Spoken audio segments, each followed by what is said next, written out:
Hey there, amazing fans! Before we dive into today's drama, don't forget to subscribe, smash that like button, and share your thoughts in the comments. Your support means the world to us. Now, welcome to another relaxing moment with Suga Stories. Grab a seat, sit back, relax, and let's journey into the story together. The sun dipped low over the horizon, bathing the village of Amafunk in a warm golden glow. The air buzzed with excitement as Ebony, radiant in her intricate white lace gown, stood at the threshold of the grand hall where her wedding reception was being held. Her heart was full of love, hope, and the promise of a lifetime with Tajudeen. Tajudeen was everything a woman could dream of, handsome with chiseled features, his dark eyes twinkling with mischief and charm. His laugh was infectious, and his words flowed like honey, wrapping everyone around his finger. He was wealthy, successful, and deeply respected. As they danced their first dance as husband and wife, the entire village of Amafunk watched with admiration and a hint of envy. "You've made me the happiest man alive," Tajudeen whispered into Ebony's ear, drawing her closer. "And you've made me the luckiest woman," she replied, her cheeks flushed. The night wore on in a blur of music, laughter, and well wishes. When they finally escaped to their honeymoon suite, Ebony's mind was giddy with joy. Tajudeen excused himself to the bathroom while she sat on the edge of the bed, absently running her fingers over the silky sheets. His phone, which he'd left on the nightstand, buzzed softly. Curiosity piqued, she glanced at the screen. A message glowed in the dim light. "I can't wait to see you tomorrow. L." Ebony's pulse quickened. Her smile faded. Who was L? Why such an intimate message? She swallowed hard, pushing away the sinking feeling in her stomach. Maybe it was nothing, just a colleague, a friend. They had just gotten married. She couldn't let a single message ruin the happiest day of her life. When Tajudeen emerged from the bathroom, his face freshly shaved and his grin wide, she tucked the phone back and greeted him with a smile, her suspicions buried deep. "Everything okay?" he asked. "Of course," she said softly, though her mind buzzed with questions. He kissed her forehead, and they crawled into bed, the night stretching ahead of them, the glow of their wedding day dimming into the shadows of uncertainty. The days following the wedding slipped into a comfortable routine. Ebony busied herself with setting up their new home, decorating every corner with love and care. Tajudeen was often out at work, his phone buzzing with calls and messages. She convinced herself it was normal for a man of his status. But the memory of that text message haunted her. One evening, as the sun dipped below the horizon, she sat on the veranda sipping tea, watching the shadows lengthen. Tajudeen returned late, disheveled and distracted. She stood to greet him, but he brushed past her with a quick kiss on the forehead. "Tough day at work?" she asked. "Very. I've got a lot on my plate right now," he replied, dropping his briefcase by the door. She watched him disappear into the study, shutting the door behind him. Curious, she crept closer, pressing her ear against the door. His muffled voice was tense, but she couldn't make out the words. When the door creaked open suddenly, she jumped back, pretending to arrange a vase of flowers. He emerged, looking composed. "Ebony, you shouldn't be listening in. Work matters." She forced a smile. "Of course, I just worry about you." His face softened. "There's nothing to worry about. You trust me, don't you?" She hesitated, then nodded. "Of course." But her heart whispered otherwise. That night, while he slept, she quietly reached for his phone, her hands trembling. But it was password protected now. She sighed and slipped it back. Determined, she decided to seek help. The next day, she visited her cousin Ao, a tech-savvy young man with a sharp mind. "Ao, I need your help," she whispered, her voice tight with emotion. He looked up from his computer. "What's wrong?" "I think Tajudeen is hiding something. I need to find out what it is." Ao nodded, his eyes narrowing. "Let me handle it. But you must be careful. Don't confront him until we have proof." Ebony agreed, her resolve hardening. They devised a plan. Ao would clone Tajudeen's phone data remotely and monitor his calls and messages. Ebony played the role of the perfect wife, all smiles and support, while her heart twisted with dread. Each evening, she sat at dinner listening to his excuses about late meetings and urgent trips, nodding while her mind was elsewhere. One night, while Tajudeen was away on one of his business trips, Ao called. "I've got something," he said, his voice low and serious. "Meet me at the cafe tomorrow morning." Abani's pulse raced. She barely slept, her mind churning with possibilities. The next morning, she met Ao at a quiet corner table. He slid his laptop across to her, showing her screenshots of text messages and call logs. Her hands trembled as she scrolled through them. "I can't wait to see you and our son again. Love you all," one message read. Abani's vision blurred with tears. "Our son," she whispered. Ao nodded grimly. "There's more. He's been funding her lifestyle. Rent, school fees, everything." Abani's heart cracked. But her tears turned to steel. "We need more. Photos, records, everything." Ao agreed, and together they plotted their next move, setting the stage for the revelations to come. Abani's mind churned with thoughts as the village of Amafunk settled into the quiet rhythm of evening. Tajudeen had announced yet another business trip, leaving her to spend the night alone. But tonight, Abani wouldn't be waiting at home. She slipped into a plain headscarf and simple wrapper, blending in with the shadows as she trailed her husband's car.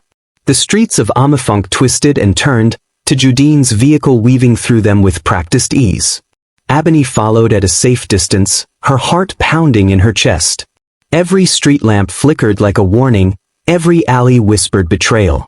Tajudeen finally turned into a secluded, upscale neighborhood, far from where he claimed his meetings were held.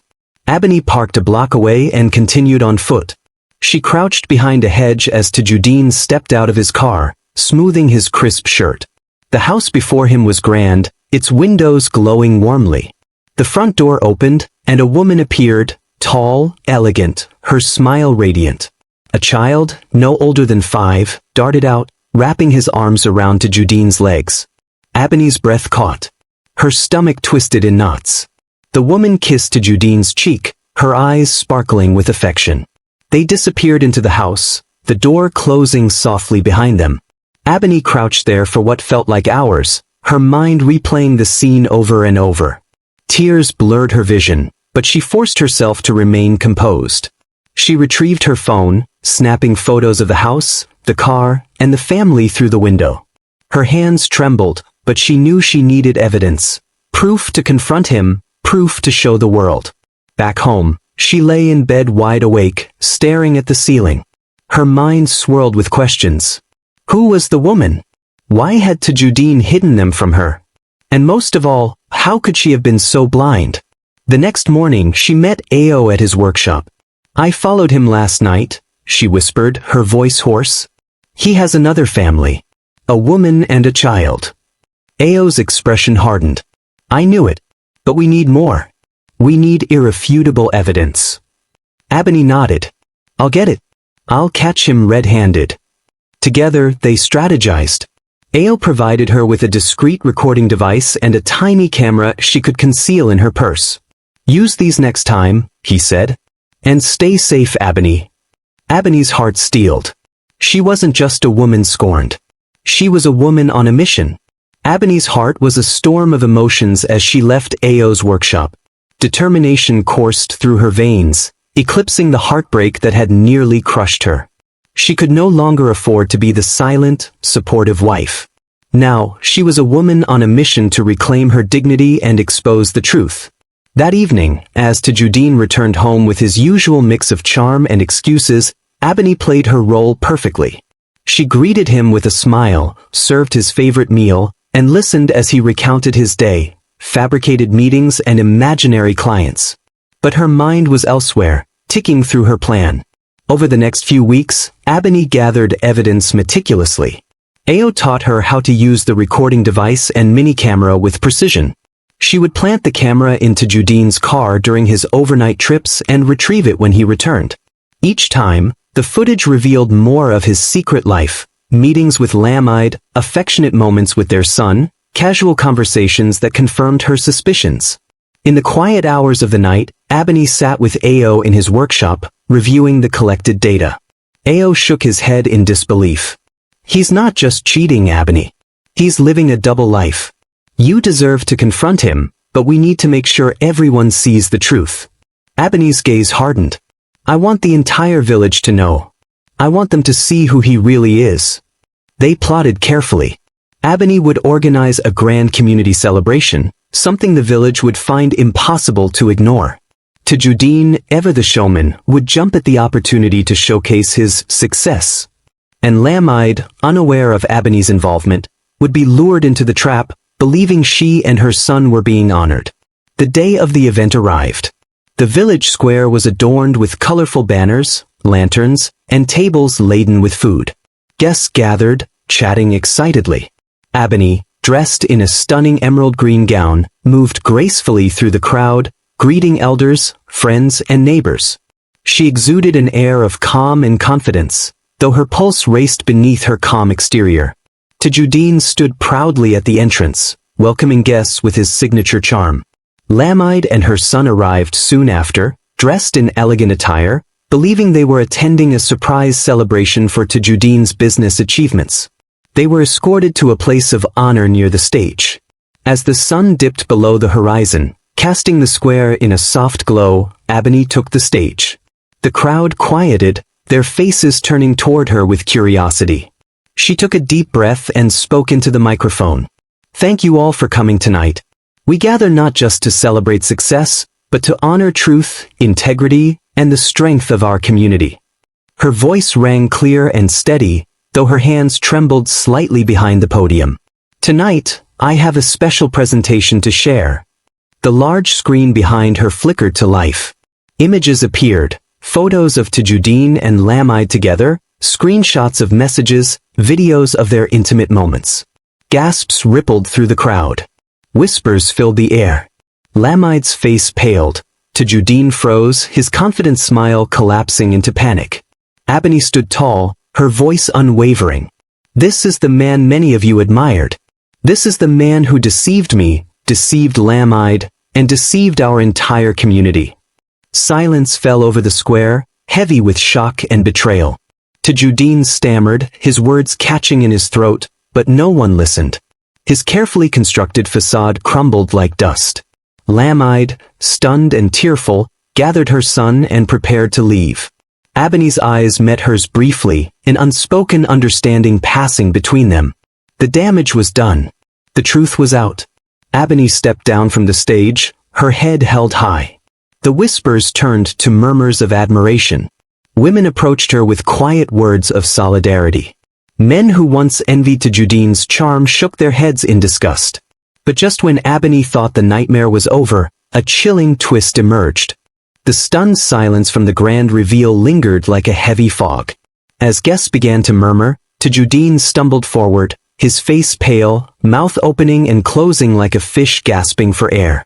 Lamide clutched her son tighter, her own confusion and horror mirrored in her wide eyes.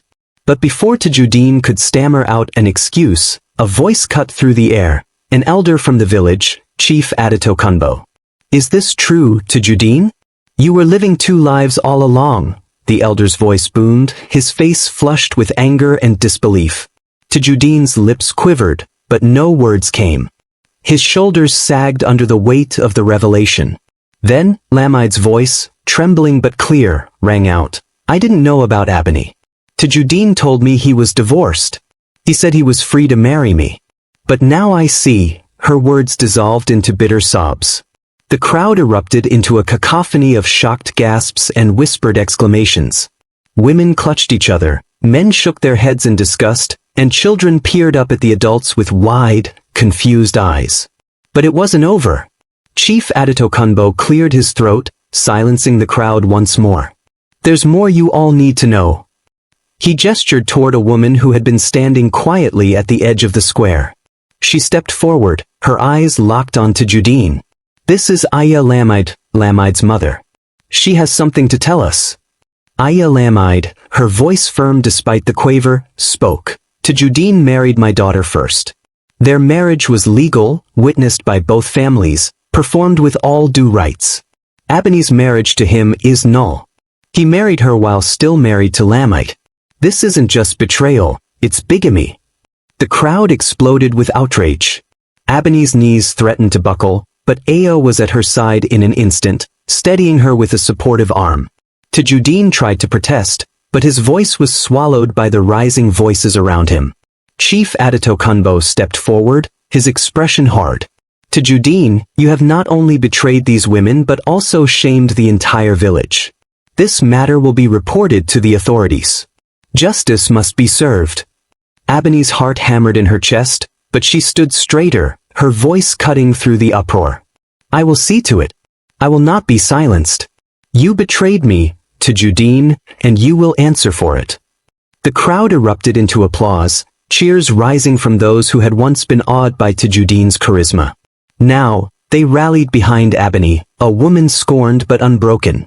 As the night wore on and the square emptied, Ebony sat with Ao and Aya Lamide under a starlit sky. They shared their pain, their regrets, and their plans. Ebony vowed not to let this define her. I will take legal action, she said with quiet determination. For Lamide, for myself, for every woman who's been lied to. Aya Lamide nodded solemnly. And we will stand by you. In that moment, Ebony knew she wasn't just reclaiming her own life. She was igniting a fire of justice and solidarity that would burn brighter than Tajudeen's lies. The morning after the explosive reveal, Amafunk buzzed with rumors and sympathy. The once adoring whispers about Tajudeen turned into scathing criticisms. But Ebony wasn't basking in revenge. She was plotting her next move with quiet precision. Ebony met Ao in his small but cluttered workshop, the walls adorned with wires and gadgets. It's not enough to reveal his lies, she said firmly. I need to protect what's mine, and ensure he can't do this to anyone else. Ao nodded, admiration clear in his eyes. We'll need stronger evidence and a solid legal case. I'll help you retrieve more data from his devices, track his assets, and document every deception. With Ao's guidance, Ebony planted tiny recording devices and discreet cameras in Tajudeen's office and car. Over several days, she captured damning footage of his shady business deals, conversations with secret partners, and even financial records stashed away in hidden safes. Each discovery fueled her resolve. Meanwhile, Ebony's demeanor at home remained composed. She smiled at neighbors, attended community events, and continued running her small boutique. To the outside world, she was the gracious wife rebuilding her life. But underneath, she was preparing a masterstroke. She enlisted the help of Aya Lamide, who revealed hidden details about Tajudeen's secret family and his illegal dealings. Together, they uncovered documents proving he had been embezzling funds meant for community projects and falsifying records to cover his tracks. Once the evidence was ironclad, Ebony arranged another grand event. This time a public charity auction celebrating women entrepreneurs in Amafunk. The entire village was invited, along with community leaders and the local press. Tajudeen, believing it was an event to restore his public image, arrived dressed in his finest, ready to charm and impress. As the auction began, Ebony took the stage, her emerald green gown shimmering under the lights. She held up a small flash drive. Tonight, I present more than just art and crafts. I present the truth. With a dramatic pause, she connected the drive to the projector. Images, videos, and documents flooded the screen, proof of Tajudeen's financial crimes, fraudulent schemes, and betrayal of both families. The audience gasped, journalists scribbled furiously, and community leaders exchanged shocked glances. Tajudeen's face turned ashen. Ebony, stop this. You're ruining everything, he shouted, stepping toward the stage. But Ebony's voice cut through his protests. You ruined everything. You betrayed me, Lamide, our families, and this entire community. This ends now. Security, arranged by Ebony, stepped in, guiding Tajudeen away as the crowd erupted into cheers and applause. The press swarmed, cameras flashing as they captured the fall of Amafunk's once-admired golden boy. Ebony's eyes scanned the crowd, her heart racing but triumphant. She had not only unmasked her husband but also ensured justice would be served. The legend of Ebony was no longer one of a scorned woman, but of a fierce, unbreakable spirit. The day of the charity auction dawned bright and warm, as if the skies themselves conspired to shed light on Ebony's plan. The village square was alive with excitement. Stalls gleamed with colorful fabrics, handcrafted jewelry, and baskets brimming with local produce. The air buzzed with anticipation, but beneath the cheerful facade, Ebony felt a quiet storm brewing within her. She stood at the edge of the square, her emerald gown shimmering in the sunlight. Ao and Aya Lamide flanked her, their presence a silent show of solidarity. Together, they watched as the crowd gathered, their murmurs filling the air. Tajudeen arrived shortly after, his confident stride and radiant smile belying the anxiety he must have felt. Lamide and her son, dressed for the occasion, stood nearby, their faces a mixture of hope and confusion. Ebony waited until the auction was in full swing. When the final bid closed, she stepped onto the stage, her voice steady and clear. "Thank you, everyone, for coming today to celebrate our community's talent and resilience. But before we close this event, there is something important I must share." The chatter died down as the crowd turned toward her. Ebony held up a sleek flash drive, her eyes sweeping across the sea of faces. "What I'm about to show you is not just for me, but for all of us. It's the truth." With a click, she connected the drive to the projector. The screen lit up with photos, Tajudeen and Lamide sharing intimate moments, his secret son playing in the courtyard of their luxurious home. Then came the messages, each one a damning piece of evidence. His false promises, secret payments, and plans to abandon Ebony when the time was right. Gasps echoed through the crowd. Some covered their mouths, others shook their heads in disbelief. Lamide's face paled as she realized the extent of Tajudeen's deception. The camera zoomed in on financial records that detailed embezzlement, his shady deals with corrupt businessmen, and money siphoned from community projects meant to uplift Amafunk. Tajudeen's voice broke the silence. "This is a setup. None of this is true."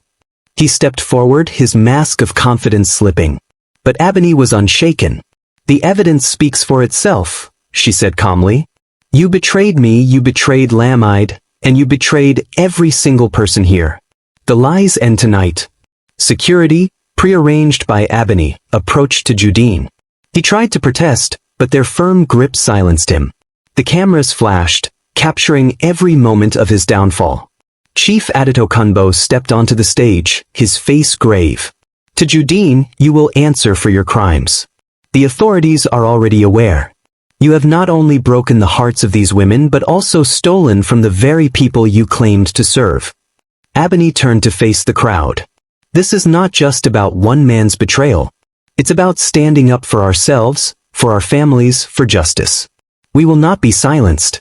We will not be deceived." The crowd erupted into applause, their cheers rising like a wave. Women gathered around Ebony, offering hugs and words of support.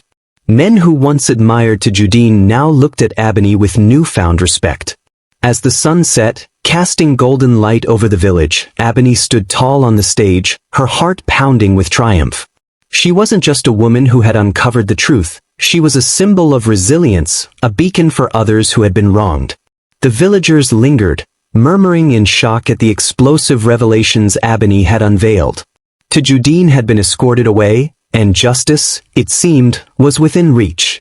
Ebony's heart beat with a mixture of triumph and relief, but just as she turned to step off the stage, a voice rang out from the crowd.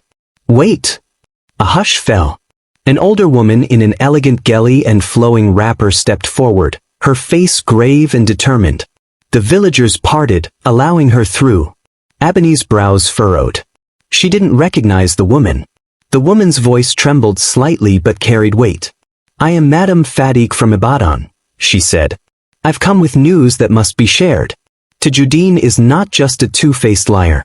He's a bigamist." Gasps rippled through the crowd. Even Ebony's breath caught in her throat. "What do you mean?" she asked, her voice quiet but urgent. Madame Fadik's eyes glistened with anger. "He married my daughter, Lamide, in a grand ceremony in Ibadan over 7 years ago. Their marriage was legal and binding. But Tajudeen never divorced her. When he met you, Ebony, he lied, pretending to be single while he was still married to Lamide. Your marriage, legally speaking, was void from the start." The revelation sent a fresh wave of murmurs and shouts through the crowd. Ebony felt the world tilt, the foundation of her life crumbling. Even Lamide appeared stricken, her hand trembling as she held her son. But how could he? Ebony whispered, her voice breaking. How could he betray us both like this? Madame Fatigue approached gently, placing a hand on Ebony's shoulder. My dear, you're not the first, and unfortunately, you might not be the last. But you have the courage to stand up and expose the truth. That makes you stronger than he ever was. Chief Adetokunbo returned to the stage, his expression somber. This is now a legal matter, he declared. The authorities will be notified of Tajuddin's bigamy and fraudulent dealings. He has deceived not just these women, but the entire village. Justice must prevail. Ebony stood there, her heart shattered anew, but her spirit ignited with fierce resolve. She would not let Tajuddin's betrayal define her. She would fight for her rights, for Lamide's dignity, and for every woman who had ever been deceived. I will see him held accountable, she said softly but with iron in her voice. For me, for Lamide, for everyone. The villagers erupted into applause once more, rallying behind her. Ebony might have been deceived, but she would not be defeated. The story was far from over. Ebony stood in the middle of the bustling Amafunk Square, her thoughts swirling like a whirlwind. The revelations from Madame Fatigue still echoed in her ears. Tajuddin wasn't just a cheater, he was a bigamist, a fraud who had built his empire on deceit. Her marriage to him had been illegal from the start. But this wasn't the end of her story. No, it was just the beginning. Ebony's resolve hardened. She would not let herself or Lamide be mere footnotes in Tajuddin's web of lies. Together with Ao and Madame Fatigue, they gathered documents, photos, and witness testimonies, building an airtight legal case. They approached a fierce, principled lawyer named Barrister Tiniola, renowned for her dedication to justice. Sitting in Barrister Tiniola's office, Ebony laid everything out. Every message, every bank record, every piece of evidence they had meticulously collected. Tiniola nodded thoughtfully, her fingers tapping a steady rhythm on the desk. This case is strong, she finally said, her voice steady. Not only can we prove bigamy and fraud, but we can also expose his financial crimes. You have a solid chance of reclaiming his ill-gotten wealth.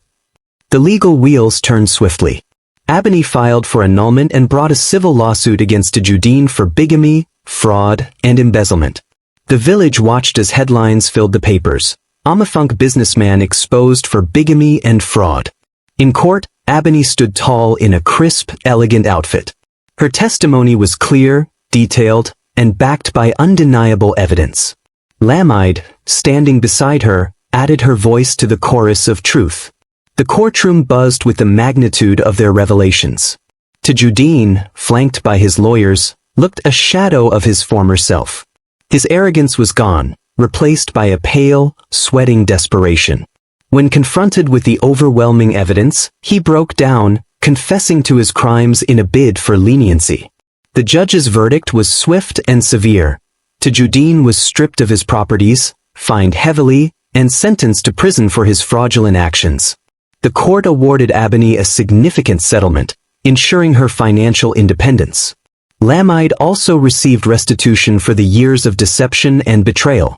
Outside the courtroom, reporters crowded around Ebony, thrusting microphones forward. How does it feel to finally get justice? One asked. Ebony smiled, a serene, victorious smile. Justice isn't just about punishment. It's about reclaiming your power. It's about standing up when someone tries to silence you. This isn't just my victory. It's a victory for every woman who has been betrayed and deceived. The villagers of Amafunk celebrated her courage. Women who had long suffered in silence found their voices. Men, too, expressed their respect, acknowledging her strength. Ebony's story spread beyond the village, inspiring women in neighboring communities and even catching the attention of national media. Back home, Ebony opened the doors to her boutique, now bustling with customers eager to support her. She expanded her business, offering training programs for young women and creating job opportunities. Lamide joined her, working side by side as they built something lasting and true. Ebony knew the scars of betrayal would take time to heal, but with each day, she felt stronger. She wasn't just surviving, she was thriving. And the legend of Ebony, the woman who had turned her pain into power, continued to grow. The village of Amafunk awoke to a new dawn, one where whispers of betrayal gave way to songs of resilience. Ebony's name was now etched in the hearts of its people, her story spreading far beyond the village borders, echoing through the towns and cities nearby. Weeks after the trial, Ebony stood in front of her boutique, its sign now gleaming with her name, welcoming customers from near and far. The shop was more than just a business. It was a hub of hope and empowerment. Inside, young women bustled about, learning skills, gaining confidence, and sharing dreams. Lamide worked beside her, their bonds stronger than ever, their shared experiences a testament to their unbreakable spirit. One morning, as Ebony adjusted a display of handcrafted fabrics, a reporter from a national news outlet arrived. With a smile, the reporter extended her hand. "Ebony, your story has inspired women across Nigeria. How do you feel knowing you've become a symbol of strength and justice?" Ebony's smile was calm, her voice steady. "It's not about me. It's about every woman who has been told to stay silent, every woman who has been betrayed. If my story helps even one person find their voice, then it's worth it." The article that followed painted her as a beacon of hope, a woman who faced betrayal with courage, fought back with dignity, and emerged stronger than before. Letters of gratitude poured in from women who felt empowered to take control of their lives. Community leaders sought her advice, young girls saw her as a role model, and even elders praised her for her strength. Ebony's influence didn't stop at the boutique. She established the Ebony Foundation, a non-profit dedicated to supporting women facing domestic and financial abuse. Workshops, legal aid, and mentorship programs sprouted from her efforts, giving countless women a path forward. Lamide joined as a co-founder, their partnership a symbol of reconciliation and unity. During a grand village festival, Ebony was invited to speak. She stood on the same stage where she had once exposed Tajudine's deceit, her voice ringing clear and strong. "Never underestimate a woman's intuition," she said, her words resonating through the crowd. "When we stand together, when we speak our truth, we are unstoppable." The crowd erupted in applause, their cheers a chorus of support and admiration. The festival became a celebration not just of Ebony's victory but of the collective strength of the community. As the sun dipped below the horizon, casting a golden glow over Amafunk, Ebony walked through the village, her head held high. She passed the square where whispers had once threatened to drown her, now filled with laughter and music. She passed the school where young girls practiced reading from books she had donated. She passed the homes of friends and neighbors who greeted her with warmth and respect. In the final scene, Ebony paused at the river's edge, the water shimmering under the twilight sky. With Lamide and her son by her side, she looked out over the landscape of her past and future. Her journey was far from over, but she had rewritten her story, turning pain into power, betrayal into resilience. And as the camera panned away, the screen faded to black, with the caption, "Never underestimate a woman's intuition." #AfricanTales #story. Ebony's legend was not just a tale, it was a movement, a reminder that courage, truth, and unity could change the course of history.